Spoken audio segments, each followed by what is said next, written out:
IIT. Learn, research and innovate. Join with us. United Institutions, Coimbatore. தமிழகம் பல ஆண்டுகளில் பார்க்காத குதிரை பேரம் தற்போது நடக்கிறது என்று திமுக எம்பி வில்சன் தெரிவித்திருக்கிறார். அண்மை செய்தியை பார்க்கிறோம்.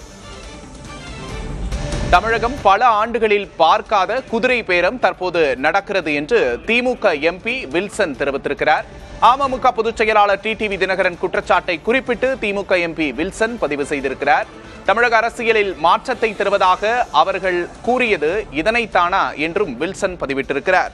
தாவேகாவை குறிவைத்து திமுக எம்பி வில்சன் இட்டிருக்கிற பதிவை தற்போது பார்க்கிறோம். தமிழகம் பல ஆண்டுகளில் பார்க்காத குதிரை பேரம் தற்போது நடக்கிறது என்று தெரிவித்திருக்கிறார். கூடுதல் விவரங்களை செய்தியாளர் ரமேஷிடம் கேட்டு பெறலாம். ரமேஷ், தற்போது டிடிவி தினகரனை தொடர்ந்து வில்சனும் குற்றம் சாட்டி இருக்கிறாரு. திமுக தரப்பிலிருந்து தாவேகாவை அட்டாக் பண்ணிருக்காங்க. பின்னணியில என்ன நடக்குது? அதாவது வில்சன் என்ன சொல்றாருன்னா, இது போன்று நடப்பது குதிரை பேரத்திற்கு, அதாவது தமிழ்நாட்டில் மாற்றம் கொண்டு வருவோம் என்று சொல்லிவிட்டு தற்போது குதிரை பேரத்திற்கு வழிவகுக்கிறார்கள் என்று சொல்லியிருக்கிறார். அதாவது all this even before taking charge என்று ஆட்சி அமைப்பதற்கு முன்பே இது போன்றெல்லாம் செய்கிறார்கள் என்று ஒரு முக்கியமான விமர்சனத்தை தற்போது வைத்திருக்கிறார். இது எந்த மாதிரியான ஒரு அடுத்த கட்ட விளைவை ஏற்படுத்தும் என்பதை நம்ம பொறுத்திருந்து பார்க்க வேண்டும். நிச்சயமாக இது ஒரு முக்கியமான ஒரு டெவலப்மெண்டாக இருக்கிறது.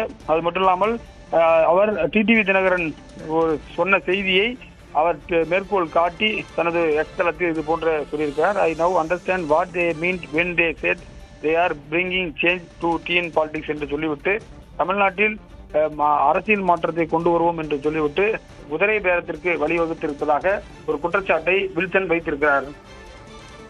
ரமேஷ், இது தொடர்பா தாவேக தரப்புல இருந்து ஆளுநர் கிட்ட விளக்கம் அளிக்க வாய்ப்பு இருக்கா? ஆளுநர் முன்னாடி அடுத்து இருக்கிற வாய்ப்புகள் என்ன? நிச்சயமாக கவர்னரை பொறுத்தவரை அவர் என்ன சொல்றாருன்னா, 118 எம்எல்ஏக்களை எங்களுக்கு டாக்குமெண்டா கொடுத்தீர்கள் என்று சொன்னால் நாங்கள் பதவி பிரமாணம் செய்து வைப்போம் என்று சொல்லியிருக்கிறார். எனவே இது கவர்னர் என்ன முடிவு எடுக்கும்? ஏன்னா இன்னமும் விசிகா தன்னுடைய நிலைப்பாட்டை இன்னமும் தெரிவிக்கவில்லை. எனவே இது எதை நோக்கி செல்கிறது என்று சொன்னால், நாளை வரை விஜய்க்கு அவகாசம் கொடுத்திருக்கிறார்கள். எனவே அதற்குள் அவர் கடிதத்தை கொடுக்கும் பட்சத்தில் அவருக்கு பதவி பிரமாணம் செய்து வைப்பார். இல்லை என்றால் வழக்கு ரீதியாக எதுவும் தொடரப்பட்டால் அப்போது கவர்னர் தனது நிலைப்பாட்டை தெரிவிப்பார் என்று எதிர்பார்க்கப்படுகிறது.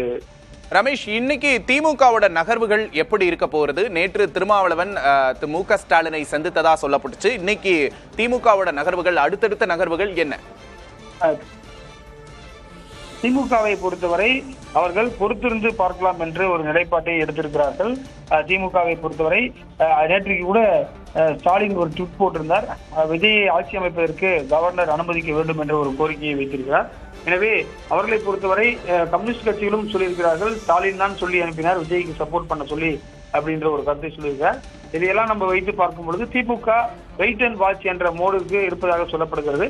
அதை நோக்கி தான் நகர்கிறது. அதே போல திமுக எம்எல்ஏக்கள் நாளை வரை மட்டுமே சென்னையில் இருக்க வேண்டும் என்று சொல்லப்பட்டிருக்கிறது. அவர்கள் அதை தாண்டி அடுத்தது என்ன செய்ய போகிறார்கள் என்ற ஒரு கேள்வி நாளை கூட்டம் நடத்தி முடிவெடுப்பார்கள் என்று எதிர்பார்க்கப்படுகிறது.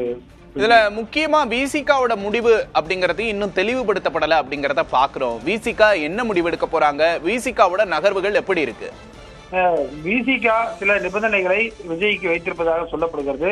அந்த கோரிக்கைகள் எல்லாம் நிறைவேற்றப்படும் பட்சத்தில் அவர் அங்கே செல்வதற்கான வாய்ப்புகள் இருப்பதாக தான் அந்த வட்டாரங்கள் நமக்கு தெரிவிக்கின்றன.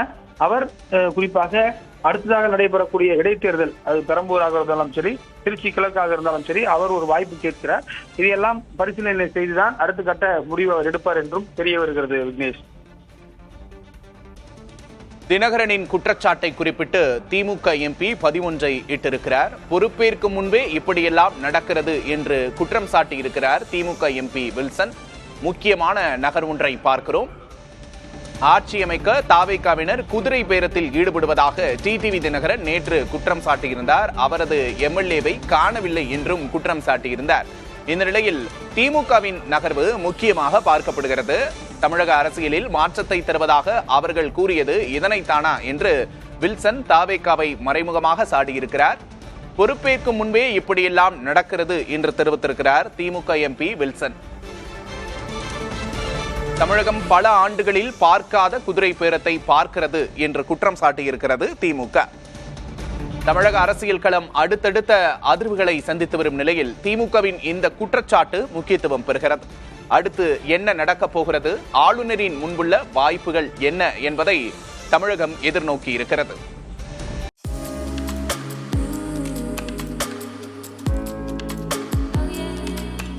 UIT. Learn, research and innovate. Join with us. United Institutions, Coimbatore.